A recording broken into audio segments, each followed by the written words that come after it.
When it comes to the golf course and the tournament, I'm going to start a little bit different. Let me zoom in here.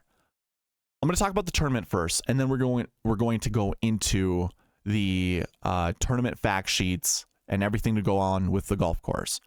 So this tournament for the PGA Championship, if you were unaware, you will have about 130 PGA Tour golfers, and you'll have about 20 PGA members. So PGA members, basically all the golf courses that you go to that you might golf at or anything like that, you're going to have a PGA member as the head pro or the director of golf or the general manager. He's going to be affiliated with the PGA of America. He will have membership status. Those people have the opportunity to qualify for the PGA Championship, going through sectionals like your local qualifier, through your regional qualifier, all through the PGA of America. And the PGA Championship reserves about 20 to 25 spots for those golfers. I will say this right away, ignore all of them. You're going to find them mostly in the 5K range. You don't need to play any of these golfers. I think as long as I've been playing PGA DFS and playing the PGA Championship, there's been one instance last year, Michael Block finished 14th. That is the best finish one of these PGA of America members has ever performed. And guess what? He wasn't in the optimal lineup. So I wouldn't even advocate to play it, even seeing Michael Block do it last year. Just ain't going to happen. The odds are in your favor for not playing these guys. So you can eliminate 20 of these golfers right from your player pool right away. Just throwing that out there. I want you guys to understand that. I think you're going to have the same cut that we normally see. It's either top 65 in ties or top 70 in ties. Keep that in mind when you're building your lineups. We have Scotty Scheffler at 13,200, and then Rory at 12,000.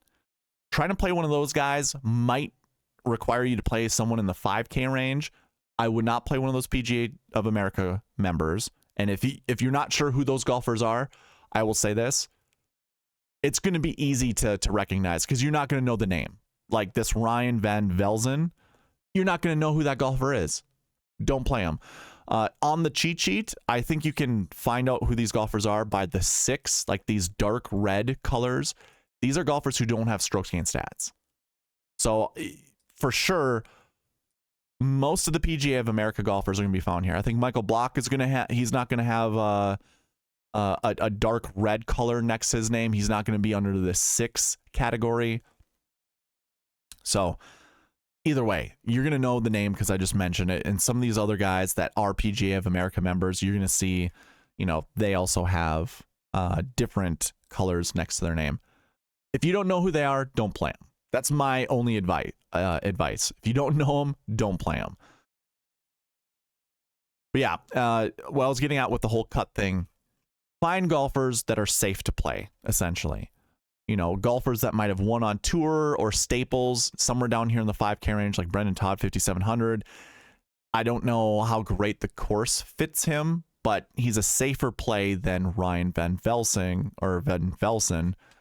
He's 5,700. Brendan Todd is. This Ryan is 5,500. So again, if you've got data, if you've got websites that you can research this stuff, by all means do so. Otherwise, again, lineup building is going to be very interesting this week. Stay away from the PGA of America members. That's all I'm trying to get at. We have a 911 strength of field rating, which is extremely high, but this is what you see at the PGA Championship. It was 915 last year. In 2022, it was 871. And I don't know if I have 8. Oh, I do. I have 2021. That was 913. So we're right in the same ballpark of the strength of field. So if you want to use data points or those data points to research which golfers should be best in your lineup, by all means do so. I think it's a smart thing to do. And yeah, check all that out. Now, let's get into the golf course. I want to double check something. I have the tournament fact sheets up right here. If you didn't know, the GCSAA.org provides tournament fact sheets. Those tournament fact sheets give you lots of juicy details that you would want to use for researching. These are all data points you'd want to use for researching. You have the golf course, you have the tournament, we have the par, the yardage, the stimp meter. Again, these are all data points that you can use for researching. We also have different course statistics. If you want to use those, go for it. Personally, the turf grass is the most important piece to me.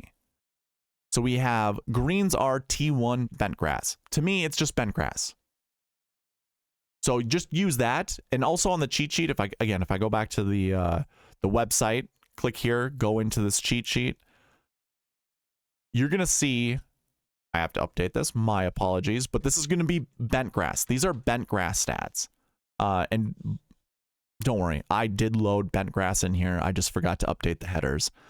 The second grass is Zoysia, and I do not have stats for Zoysia. I do, but I haven't been able to put together the same kind of, I guess, spreadsheets for Zoysia that I've had for bent grass, Bermuda, and POA. So unfortunately, I do not have Zoysia to go with it. The PGA Tour golfers are going to spend most of their time on the greens. You're going to want to just look at bent grass. And again, the cheat sheet, I have that provided. These are all average finishing positions. Let me zoom in for you guys. You just scroll over to the course fit and you're going to see the bent grass right here. So I have bent grass events. This dates back to 2013. And then I have their average finishing position on bent grass, how often they finish inside the top 10 on bent grass golf courses. And then for the last 365 days, what is their average finish on bent grass? You can use all of these in your favor for researching which golfers you want to play in your lineups. Go ahead, go to that cheat sheet, put a filter on there. I do have a filter available. It's called DraftKings. Go check that out. And then, yeah, everything else. By the way, this will be updated throughout the week because, again, there are tournaments being played right now. The Wells Fargo Championship's being played. Also, the Myrtle Beach Classic, which is a new alternate event, that's also being played. So no, this will update. The last week information here will update. I also, here, let me hide this really quick. I also will update the recent form stroke chain stats because I do not, again, I don't have Wells Fargo in there. And then I will update the season-long stroke chain stats to go along with it. So all of that stuff will be updated, and that will probably change some of these rankings. Now, if you're concerned about some of the rankings, just wait till the Tuesday live stream or pay attention to the cheat sheet as the days go on, as the week goes on. This will probably update when we have all these updated stats. Now, I don't take live stats into account, so you're going to see a lot of these live golfers a little bit worse than their PGA Tour counterparts. Like John Rahm, I have 18th. Brooks Koepka, I have 16th. You can go ahead and you know, again, I use PGA Tour stats, so that's why they're getting hurt. You know, Bryson 71st in my model. I'm most likely during the Tuesday live stream when I build lineups, I'm going to boost a lot of these golfers up because I know they're just better. You know, the model's not going to show it unless you have live golf stats. Most models aren't going to show that kind of stuff. So keep all of that in mind. I don't have anything else, I suppose, that comes with, you know, the data points that you want to use when it comes to this Zoysia grass or the bent grass. Go to the gcsa.org to find these tournament fact sheets and find the piece of information you find important. Again, bent grass is the most important one to me. I would even say the architect you could use. If you're putting 100 points towards a model, put 1 point for architect. I think that's fine, honestly. But it shouldn't be like 5 points or more, just like 1 point out of 100. Yardage will be kind of important. So also keep that in mind. If you're going to, again, build a model, I would probably put like 1 or 2 points into yardages over 7,500 yards. So check that out as well if you can. If not, no big deal. Again, we'll be building lineups Tuesday night, 7 p.m. Central Standard Time. We can go over all of this stuff then as well. So no need to really get too wrapped up into it right now. Yeah, again, as the week goes on, a lot of this stuff will update. So be on the lookout for that. I also mapped out the golf course. So how I did this, I looked at a flyover, and like the Valhalla Golf Club provides a flyover, so I checked that out. And as I was watching it, I'm like, okay, if I'm a competitive golfer, how am I going to golf this? And if you know anything about me, I do golf competitively. So as I'm looking at this, that's how I come with the shot shapes. In column D, we have off the tee shot shape. In column E, we have approach shot shape. Now, these aren't required shot shapes. These are just beneficial shot shapes. If you were to hit that type of shot shape on those particular shots, if you're playing a drinking game right now, and the drinking game is how, whenever I say shot, you take a shot, you're probably pretty drunk. So I apologize for that, but that's the nature of the beast.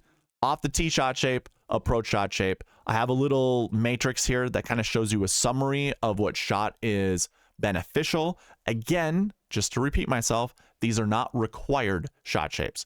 They're just beneficial shot shapes that should help with scoring for the PGA Tour players. And I do have two holes that I did create a description of. I thought they were very interesting golf holes. So hole number 7 is a par 5. Hole number 10 is also a par 5. And I think when it comes to trying to hit the green in 2, there are specific shot shapes that need to happen. So like, for instance, hole 7 says in order to hit the green in 2, a high fade or any kind of draw is needed off the tee. And that's because it pretty much makes a dog leg, like a 90-degree dog leg left off the tee. And by the way, these shot shapes are from right-handers' perspectives. So you just flip them for left hand. If you see a fade, it would be a draw. If you see a draw, it would be a fade. So just keep that in mind. But, you know, for hole 7, hitting a high fade will allow the ball to land soft in the fairway. And then that will be a good, you know, distance point to the green to try to hit the green in 2. That's all that means. If you aren't worried about a golfer trying to hit the green in 2, you can ignore this. It's any shot shape, any shot shape. Now, water protects the entire left side of this hole, which when you're playing competitive golf, if you sling a fade, you'd have to go over the water to have it come back. Now, that would be the best way to stop a golf ball on a hole, because a fade can generate more backspin than a draw can. However, you are then flirting with hitting it over the water. That would be very aggressive, and if you did hit in the water, it is where your ball enters the water hazard. So just think of that. If someone did hit the water, they'd have to drop so much further back than if someone were hitting a draw. Away from the water, but having it come back into the water, or into the hole. And then if you hit the water that way, you're going to be probably dropping much further up, either in the fairway or even close to the green or on the green, depending on what the hazard rules are, if they have lateral hazards or not. It all just depends. But keep that in mind. I do think hitting a fade is going to be the best way to score on that hole, but people will have to take on the water in order to do so. So that's why I just have any for the approach shot. But a draw, to me, is very beneficial. So like Rory on that hole, by the way, that seems really good for Rory. Now, when we go to like hole 10, the 590-yard par 5, to hit the green in 2, because the shape of the green, a fade is required. That green basically is just a narrow, depth-wise, of north to south. It's very narrow, but it's very wide east to west, or west to east, however you want to look at it. And the fairway connects on the left side of the green, and then the green goes off to the right. There's a bunker in front of the green. I think there's a bunker behind the green, or 2 bunkers behind the green. Can't remember really off the top of my head, but hitting a fade into that hole would be perfect. So that's why I have there, and I think that opens up scoring possibilities for any fade shots into that green, because fade for every pin position is definitely beneficial, whereas a draw, only the very, very left side of the green is beneficial to hit a draw there. So I have fade. So you can see the summary breakdown, faders of the golf ball. There are 10 shots that I see being beneficial to hit a fade, whether it's off the tee or approach, whereas only 4 holes I see a draw being beneficial. One other thing we could do just to kind of prove this. So I think in 2014, so I have stats in 2014, or I have the results in 2014 right here. Valhalla, again, we're using the same golf course. Come on, spreadsheets, work with me. So 2014 Valhalla, Rory wins. Rory hits a draw. He's primarily a golfer who hits a draw. Phil Mickelson's a lefty. He hits a fade. He's hit a fade his whole life. But he can go both directions. Don't get me wrong. Ricky Fowler finished third. He hits a draw. So your top 3 golfers here, they all hit that right to left shot shape. They did that in 2014. So if I go to the golf course and I'm showing you this matrix, I show 4 holes where a draw is beneficial, where I see 10 holes where a fade is beneficial. How can that be? If we look at the results again from 2014, the top 3 guys, I mean, you can see Henrik also tied for third. He hits a fade. He's a right-handed golfer that hits a fade. So obviously he would fit that trend for me. But like, these are golfers who hit a draw. So too did Furyk. Palmer was always known for hitting a draw, and then he tried to hit a fade for the longest time. Those guys hit draws. The Big Earn, the Big Easy, he also hit a draw. He can hit both. He could hit both directions. Steve Stricker hit a draw. Jimmy Walker hit a draw. Brant Snedeker hit a draw. Jason Day hit a draw. These are all the Louis Oosthuizen hit a draw. These are just golfers I remember from 2014 and what their shot shapes were. Adam Scott hit it both directions, so you could count that as a draw or not. But you can see the majority of golfers up there hit draws. And I know you had to take my what's the word I'm looking for? There's no way I can show you what these golfers do. You just have to take my word for it. That's what I was trying to say. Take my word for it. I know. I've been in the golf industry for a very, very long time. I give golf lessons. I play competitive golf. I know shot shapes. I know these golfers' shot shapes almost by heart. I can look at a lot of these golfers and just know what shot shape they hit. Even Hunter Mahan, he was a draw golfer back then as well. So like, it would appear hitting a draw at this golf course has provided more results, at least for the 2014 PGA Championship, than hitting a fade. But when I map the golf course out, it looks like fades are more beneficial than draws. And by the way, there are golfers of all different kinds up here. Jim Furyk didn't hit the ball super far. These 3 golfers up here did, and then also Henrik Stenson never had a driver. He always hit his 3-wood, but he smacked his 3-wood.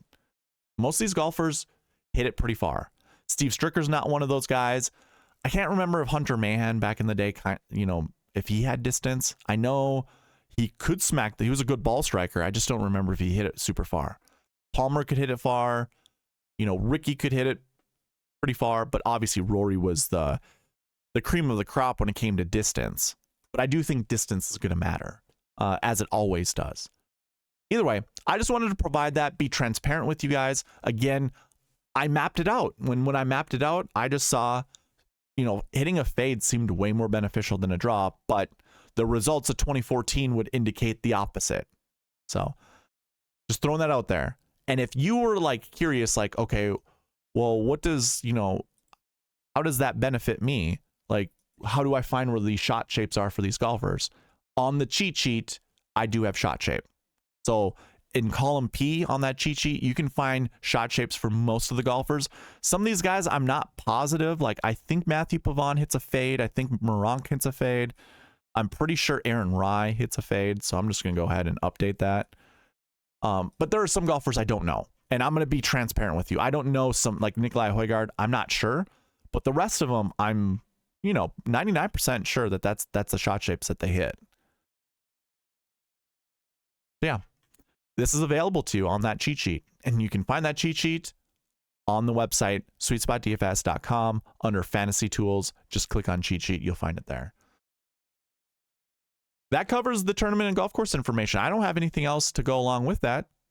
Just a reminder, check out SweetSpotDFS.com. Go sign up. Check all that stuff out. Again, I have giveaways that are happening. I have a PGA Championship only giveaway that I will be giving away $100 if we can reach that goal all the way over there. 726 out of 750 subscribers. I just need 24 new subscribers by Tuesday night. Tuesday night of the PGA Championship. I will be going live at 7 p.m. Central Standard Time. If we reach that goal of 750 subscribers, that means total members on this channel, total subscribers on this channel. If we get there, I'm giving away $100. And your way to get $100 is just by being subscribed and participating on this channel. Come in during the live stream, leave a comment there, leave the comments on all the videos that I'll be posting this week. You will get entries for each one of those comments that you make. Not each one of the comments. You get one entry per video you comment on. So you comment 100 times on one video, you're only going to get one entry. That makes it fair for everyone. So if you just want one entry into the giveaway, all you got to do is just comment one time. Doesn't matter which video it is, just preferably be the PGA Championship videos that I'm putting out, and then you get your name in the hat. All right. That's all that I have for you guys. So thank you for watching. Please leave a like on your way out and subscribe if you haven't. I'll see you Tuesday night, 7 p.m. Central Standard Time for the strategy video that will be live. All right. Bye.